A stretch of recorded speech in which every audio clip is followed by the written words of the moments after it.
കൂട്ടുകാരെ, ഞാൻ ഇന്ന് നല്ല റെസിപ്പി ആയിട്ടാണ് വന്നിട്ടുള്ളത്.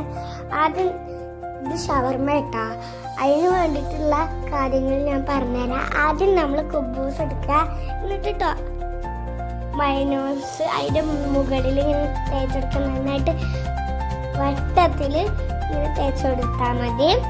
തേച്ച് കൊടുക്കുക നന്നായിട്ട്. എന്നിട്ട് നമ്മളെ ടൊമാറ്റോ സോസ് അതിൻ്റെ മുകളിൽ തേച്ച് കൊടുക്കുക. ഞാൻ തുള്ളി കുറച്ച് കൂടുതൽ എടുത്തിട്ടുണ്ട്. നിങ്ങൾ എല്ലാ ഭാഗത്തും ഒക്കെ എന്നാലേ അതിൻ്റെ ടേസ്റ്റ് കിട്ടുള്ളൂ. അതിന് വേണ്ടിയിട്ട് ഞാൻ എല്ലാ ഭാഗത്തും ആക്കി. എന്നിട്ട് ഞാൻ വെജിറ്റബിളും ചിക്കനും കൂട്ടിയിട്ടുള്ള വെജിറ്റബിൾ സാലഡ് അതിൻ്റെ മുകളിലേക്ക് ഇട്ടു. നിങ്ങൾക്ക് എങ്ങനെ വേണമെങ്കിലും ഇടാം, ഞാൻ എങ്ങനെ എടുക്കണം. എന്നിട്ട് ഞാൻ അത് ഒന്ന് റോൾ ചെയ്തെടുക്കും. ഞാൻ കുറച്ച് ഇട്ടിട്ടുള്ളൂ. എന്നിട്ട് റോൾ ചെയ്തെടുത്തു. എന്നിട്ട് ഞാൻ സംഭവം കഴിച്ചപ്പോൾ ഉണ്ടല്ലോ, അടാറും സാധനം. ഇത്രയുള്ളൂ. Bye by.